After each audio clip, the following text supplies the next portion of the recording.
আমি একজন সমাজ সেবিকা, অচলা পঞ্চায়েত। সমাজের কত বিচিত্র দৃশ্য প্রতি মুহূর্তে আমাদের চোখে পড়ে। এই তো সেদিন আমাদের পাড়ার গণ্যমান্য মানুষ বিক্রমবাবু উদ্ভ্রান্তের মতন ছুটে চলেছেন, আর সঙ্গে কেঁদেও চলেছেন। হঠাৎ আমাকে ফোন করলেন। ও বিক্রমবাবু, কি হলো আপনার?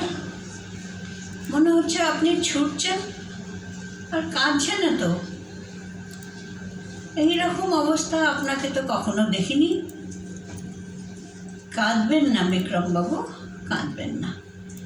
কি হয়েছে আপনার? আপনাকে তো এরকম কখনো দেখিনি। আপনাকে হসপিটালে যেতে হবে? সে কি, হসপিটালে? তবে আপনার মতন পাষাণের চোখের জল দেখে আজও আমি সত্যি বিস্মিত।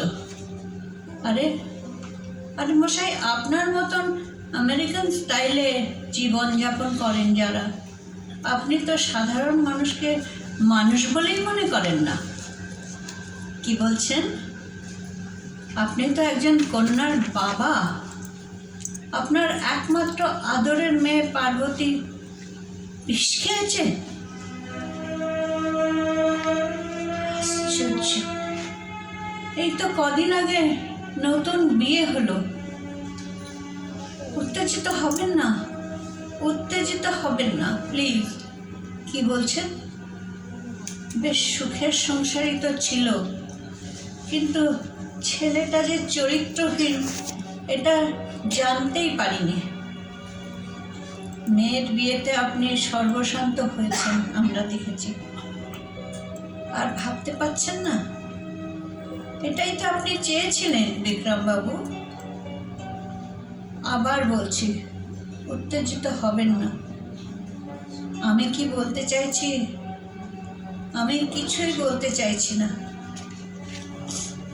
আপনি নিশ্চয়ই একটু গভীরভাবে ভাবুন, আপনি এর উত্তর পেয়ে যাবেন।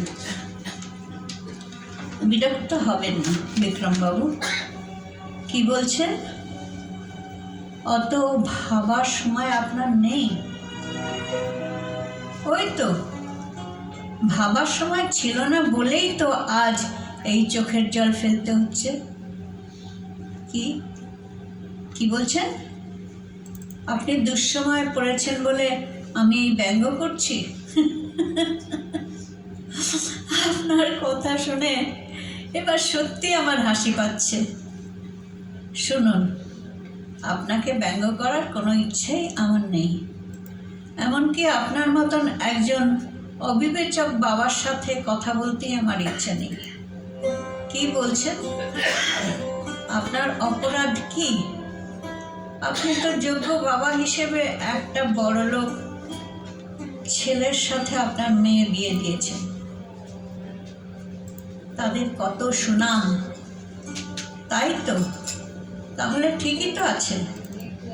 আর যা হয়েছে ঠিকই হয়েছে। আহা, অত উত্তেজিত হবেন না।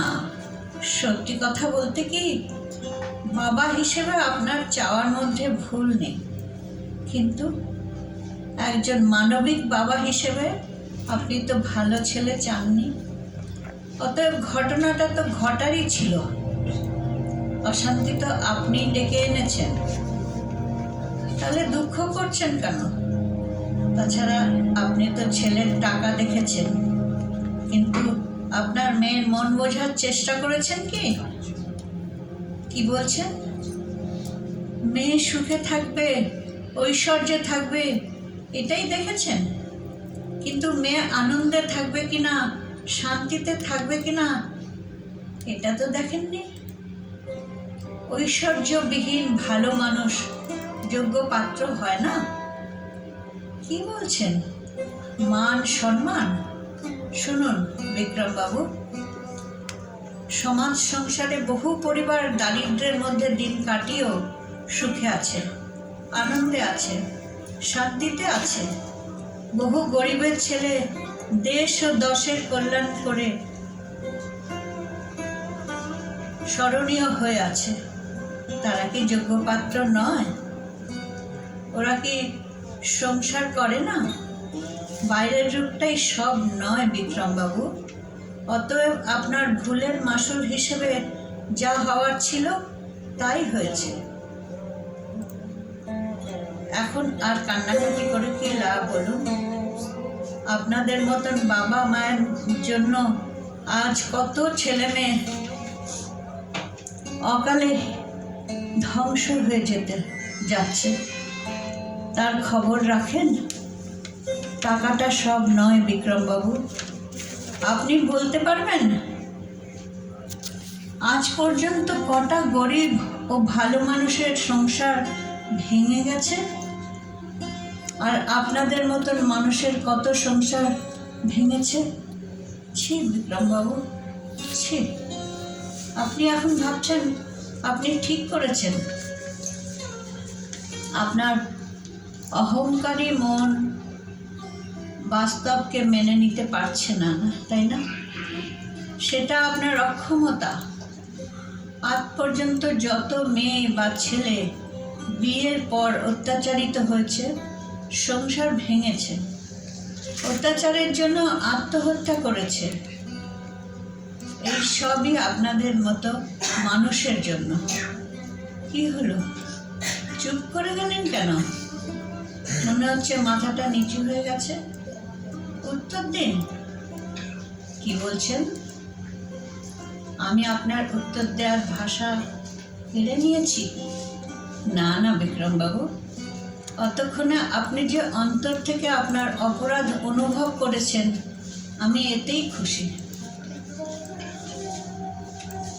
আর কাঁদবেন না প্লিজ বিক্রমবাবু, আর কাঁদবেন না। কি বলছেন? আপনার মতন হতভাগ্য বাবা এই পৃথিবীতে যেন আর না জন্মায়। আপনার মেয়ের মতো আর কোনো মেয়েকে যেন বিষ খেতে না হয়। চিন্তা করবেন না, এই সত্যিকারের অনুতাপ চলার পথে আপনার পাথেয় হয়ে থাকবে। আর দুঃখ করবেন না, তাড়াতাড়ি হসপিটালে চলে যান। আমি অবশ্যই আপনার মেয়ের জন্য ঈশ্বরের কাছে প্রার্থনা করব, যাতে আপনার মেয়ের বিপদ কেটে যায়। পাশাপাশি আপনিও প্রার্থনা করুন আপনার মতন আর কোনো বাবা মা তাদের মেয়ের প্রতি এমন আচরণ না করে যাতে তাদের বিষ খেতে হয়। নমস্কার।